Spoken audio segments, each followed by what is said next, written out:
तो आज का टॉपिक जो अपना है वो राष्ट्रमंडल खेल पर आधारित है, जो कि मोस्ट इम्पॉर्टेंट गेम्स हैं और जो कि अक्सर एसएससी के पेपरों में आता है और परीक्षाओं में पूछा जाता है एसएससी की।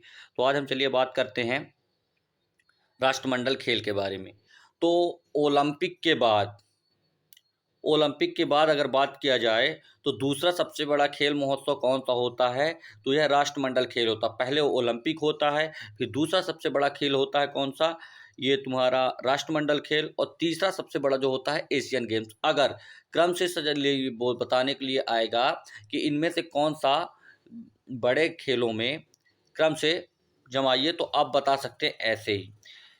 तो सबसे पहले बात करेंगे कि विश्व का ओलंपिक के बाद दूसरा सबसे बड़ा महोत्सव है, जो कि प्रत्येक 4 वर्ष में होता है। ये भी 4 वर्ष में होता है, हर 4 वर्ष में एक खेल होता है। कौन सा?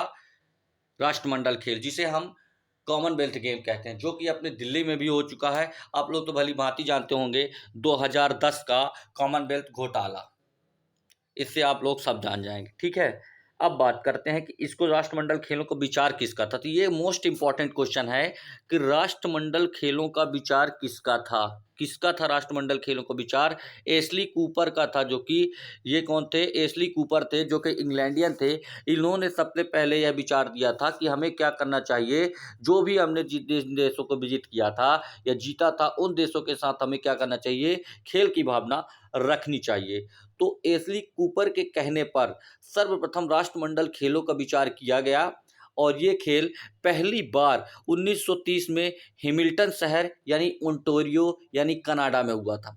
अब आपको मैं एक करंट अफेयर से बड़ी चीज़ बताता हूँ कि सुनीता आनंद जो हैं, कनाडा की रक्षा मंत्री बनी हैं। कहाँ की मंत्री बनी है? कनाडा की दूसरी महिला रक्षा मंत्री बनी।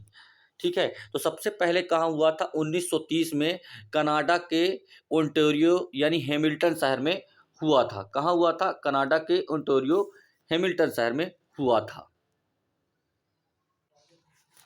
अब इसके बाद बात करते हैं 1934 में। 1934 के राष्ट्रमंडल खेलों में महिलाओं ने पहली बार भाग लिया था। तो पूछेगा क्वेश्चन कि सबसे पहली बार महिलाओं ने राष्ट्रमंडल खेलों में भाग कब लिया था? तो 1934 में कहाँ लिया था? राष्ट्रमंडल खेलों में पहली बार लिया था। अब बात करें कि राष्ट्रमंडल खेलों को राष्ट्रमंडल कब कहा गया।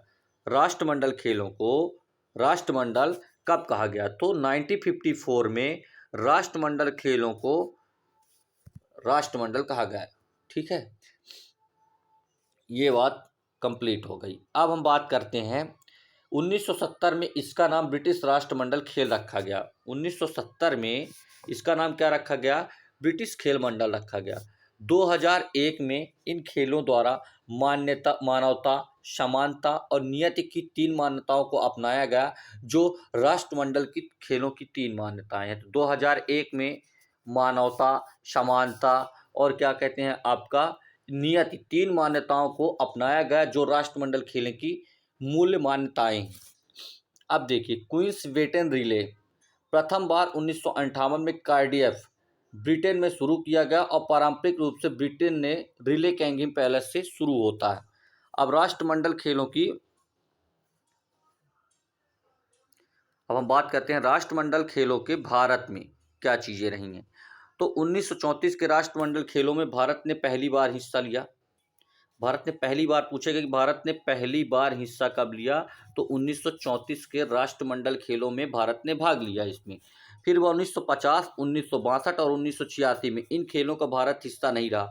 अब आपको पता ही है 1950 में हम संविधान बनाया हमने, 1962 में भारत चीन युद्ध, और 1986 में काफ़ी आपातकाल की क्या हुआ, और इस कारण हमने क्या हुआ, यहाँ शामिल हम लोग नहीं हुए। कार्डियफ, जो कि 1958 में मैंने बताया था आपको पिछले ही उसमें पीडीएफ में, कि ब्रिटिश राष्ट्रमंडल जब खेलों को हुआ था तो ब्रिटिश साम्राज्य ने राष्ट्रमंडल खेलों का नाम दिया था। अब 1958 में जिन्होंने मिल्खा सिंह के बारे में याद रखिएगा। मिल्खा सिंह का जन्म कहाँ हुआ था? पाकिस्तान में हुआ था, लेकिन वो भारत में रहे, और ये भारत के लिए इन्होंने क्या किया था, स्वर्ण पदक दिलाया था। पहला स्वर्ण पदक राष्ट्रमंडल खेलों में मिल्खा सिंह ने दिलाया था, जिनका हाल ही में निधन हो गया है। अब अगला क्वेश्चन, भारत ने अपना सर्वश्रेष्ठ प्रदर्शन 2010 में दिल्ली में आयोजित किया गया था, तब किया था। तो भारत ने अपना सर्वश्रेष्ठ प्रदर्शन किया था उसमें और भारत ने उसमें सर्वश्रेष्ठ प्रदर्शन भारत उसमें करते हुए 38 गोल्ड मेडल जीता था और कुल 101 मेडल जीता था। अब 2010 का दिल्ली में हुआ था, आप लोग को सबको पता है, ललित मोदी के बारे में, सुरेश कलमाड़ी के बारे में आपको पता ही होगा, जिन्होंने राष्ट्रमंडल खेल में सबसे ज़्यादा घोटाला, यहाँ तक कि एक बात करूँ मैं कि वहाँ बाल्टी का जो किराया होता था वो 1000 रुपये उन्होंने मेंशन किया था, जिसे पर्दाफाश किसने किया था? कैग ने पर्दाफाश किया था कि अगर आप 1000 रुपये की बाल्टी लेकर आप काम कर रहे हैं तो इससे अच्छा होता कि 1000 की आप बाल्टी खरीदे तो 20 बाल्टियों को आपको उसमें मिल जाता था। तो ये सबसे बड़ा घोटाला रहा है, 2G स्पेक्ट्रम घोटाला, कोल घोटाला, ये भारत के चर्चित घोटाले हैं जिनका कभी भी कोई निष्कर्ष नहीं हो सकता है। चलिए, हम लोग को घोटाले से और राजनीति से कोई मतलब नहीं। आइए अब हम बात करते हैं 21वें राष्ट्रमंडल खेल में भारत। तो 21वें राष्ट्रमंडल खेल कहाँ हुए? 2018 के, तो गोल्ड कोस्ट ऑस्ट्रेलिया में हुए। 2018 कॉमनवेल्थ गेम्स में गोल्ड कोस्ट के क्वींसलैंड ऑस्ट्रेलिया में 4 अप्रैल से 15 अप्रैल 2018 के मध्य आयोजित किए गए। ऑस्ट्रेलिया राष्ट्रमंडल खेलों की मेजबानी 5 बार कर चुका है, ये तो आप लोग जानते हैं। विश्व का पहला देश है जहां 5 बार, सबसे ज़्यादा बार मतलब कौन किया है? तो ऑस्ट्रेलिया ने क्या किया है? 5 बार यहाँ पर क्या किया है? खेलों का आयोजन किया है। 2018 के राष्ट्रमंडल खेलों का क्या था? शेयर द ड्रीम, यानी सपनों को साझा करें, सपनों को साझा करें, इसकी थीम थी। और 2018 के राष्ट्रमंडल खेलों का जो शुभांकर था वो क्या था? बोरोबी था। अब 2022 के राष्ट्रमंडल खेल होंगे, ये तो आप लोग को पता ही होंगे। अब 2022 के जो राष्ट्रमंडल खेल होंगे वो कहाँ होंगे? यूके बर्मिंघम में होंगे। और यहाँ के लिए मैं सबसे अच्छा इसका जो मस्कट है मैं आपको बता देता हूँ, पेरी। क्या है? पेरी।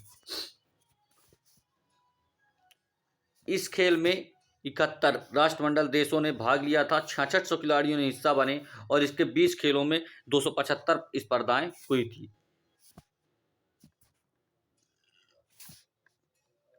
एक सौ 198 पदकों के साथ ऑस्ट्रेलिया इसमें सबसे ऊपर रहा मेजबानी करते समय। इसमें पहले स्थान पर 80 स्वर्ण पदक जीते थे ऑस्ट्रेलिया ने, 59 रजत पदक जीते थे। अब इंग्लैंड ने 136 पदकों के साथ भारत के दूसरे नंबर पर रहा, 26 स्वर्ण पदक और 20 रजत पदक रहे।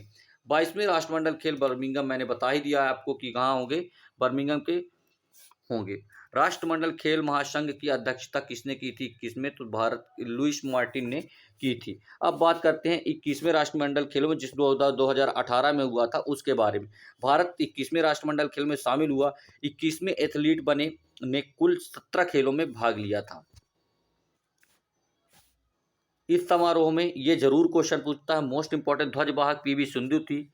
एमसी मैरी कॉम इसमें क्या थी? भारत ध्वजवाहक बनी थी। भारत इन खेलों में कुल कितने पदक जीता था भारत? तो भारत इन खेलों में कुल 26 स्वर्ण पदक जीता था, 20 रजत पदक और 20 कांस्य पदक समेत जीता था। भारत में निशानेबाजी में 15 वर्षीय अनीस भानवाल, बहुत इंपॉर्टेंट नाम है, अनीस भानवाल किस खेल से संबंधित है? आपसे ये नहीं पूछेगा कि वो कहाँ स्वर्ण पदक जीते हैं।